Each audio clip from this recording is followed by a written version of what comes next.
हरे कृष्णा। आप सभी को फिर से little Krishna art and blog पे स्वागत है। तो आज हम जानेंगे एकादशी तत्व के बारे में। एकादशी क्या है, एकादशी करने का फल क्या है, एकादशी अगर ना करे तो इससे क्या क्षति मिल सकते हैं, इसके बारे में। पद्म पुराण में एकादशी प्रसंग में कहा गया है, एक समय जैमिनी ऋषि उनके गुरुदेव महर्षि वेदव्यास से प्रश्न पूछा, हे गुरुदेव, एकादशी क्या है, एकादशी में उपवास क्यों करना चाहिए, एकादशी व्रत करने का लाभ क्या है, एकादशी व्रत ना करने का क्षति क्या है, ये सब विषय में आप कृपा करके हमें बताइए। महर्षि वेदव्यास बोलने लगे, सृष्टि के प्रारंभ में परमेश्वर भगवान इस जड़ संसार के निर्माण किए। मर्त्यलोक में जितने भी मनुष्य हैं उनके शासन के लिए एक पाप पुरुष का निर्माण किए गए। वह पाप पुरुष के सारे अंग विभिन्न पाप से निर्मित थे। पाप पुरुष के जो मस्तक थे वो ब्रह्म हत्या पाप से निर्मित थे। दोनों चक्षुए मद्यपान, मुख शरण अपहरण, दोनों कर्ण गुरु पत्नी गमन, दोनों नासिकाएं स्त्री हत्या, दोनों बाहु गो हत्या पाप, ग्रीवा धन अपहरण, गलदेश भ्रूण हत्या, वक्ष परस्त्री गमन, उदर आत्य परिजन जितने भी हैं उनके वध, नाभि शरणागत वध, कमर आत्मश्लाघा, दोनों उरु गुरु निंदा, शिष्ण कन्याओं को बेच देना, मलद्वार जितने भी गुप्त कथाएं हैं उनके प्रकाश के पाप, दोनों पैर पितृहत्या, शरीर के जितने भी रोम थे सारे उपपातक, ऐसे ही विभिन्न पाप द्वारा भयंकर पाप पुरुष निर्मित हुए। पाप पुरुष के इस भयंकर रूप दर्शन करने के पश्चात भगवान श्री विष्णु मानव जाति के दुख दूर करने के लिए चिंता करने लगे। एक दिन गरुड़ के पीठ में सवार होकर भगवान यमराज के मंदिर में आके पहुंचे। यमराज भगवान को स्वर्ण के सिंहासन पर बिठा के पाद अर्घ्य इत्यादि से उनके पूजा किए।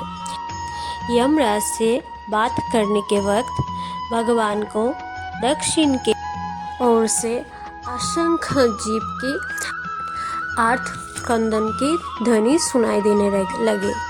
भगवान ने प्रश्न किए, ये क्रंदन की ध्वनि सुनाई क्यों दे रही है? यमराज ने बताया, हे प्रभु, मर्त्य में जितने भी मनुष्य अपनी कर्म दोष के कारण से नरक की यातना भोग रहे हैं, ये वही ध्वनि सुनाई दे रही है।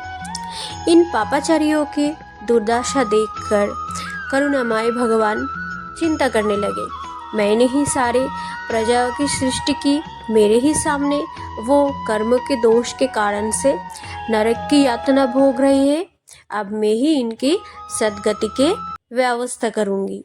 भगवान श्री हरि उन पापाचारियों के सामने एकादशी तिथि के रूप में एक देवी मूर्ति में प्रकाशित हुए। वो पापाचारियों से एकादशी व्रत के आचरण करवाए।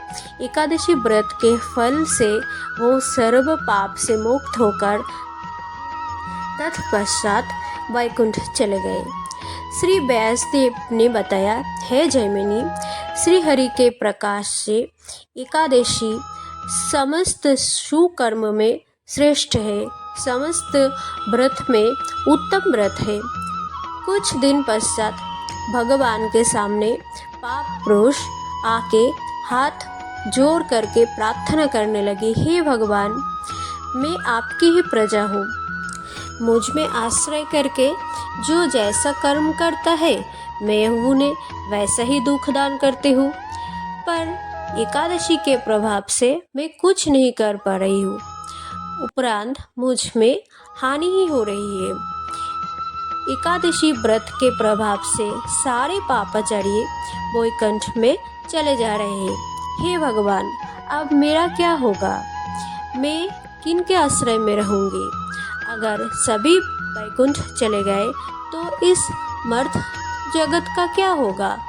आप किसके साथ इस मर्त में क्रीड़ा करेंगे।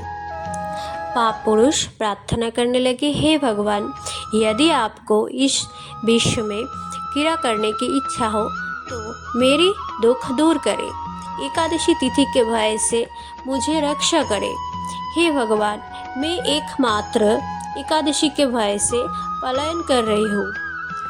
मनुष्य, पशु, पक्षी, कीट, पतंग, जल, स्थल, वन, प्रांतर, पर्वत, समुद्र, वृक्ष, नदी, स्वर्ग, मर्त, पाताल, सर्वत्र आश्रय लेने की चेष्टा कर रही हूँ, पर एकादशी के प्रभाव से मैं कहीं भी निर्भय स्थान प्राप्त नहीं कर पा रही हूँ। आज मैं आपके शरणापन्न हूँ। हे भगवान, आपके ही सृष्टि इस अनंत कोटि ब्रह्मांड में एकादशी की ही प्राधान्य है, इसलिए मैं कहीं पर भी मुझे आश्रय नहीं मिल रही है। आप कृपा करके मुझे एक निर्भय स्थान प्रदान कीजिए। पाप पुरुष के प्रार्थना से भगवान श्री हरि बोलने लगे, हे पाप पुरुष, तुम दुखी मत हो। जब एकादशी तिथि इस त्रिभुवन को पवित्र करने के लिए आविर्भूत होंगे, तब तुम अन्न और रवि शस्य में आश्रय ग्रहण कर लेना, तभी मेरे ही मूर्ति एकादशी तुम्हें वध नहीं कर पाएंगे। तो इस दुर्लभ मनुष्य जीवन को हम नष्ट ना करें। हमारे जितने भी अनंत कोटि पाप है वो सारे के सारे विनष्ट हो सकते हैं एकादशी तिथि पालन करने से। तो सभी एकादशी तिथि का पालन करें और दूसरों को भी उत्साहित करें एकादशी तिथि पालन करने के लिए। शुद्ध शाकाहारी भोजन लें और भगवान के नाम जप करें, स्वस्थ रहे। वीडियो अच्छा लगे तो लाइक, कमेंट, सब्सक्राइब ज़रूर कीजिए। हरे कृष्ण।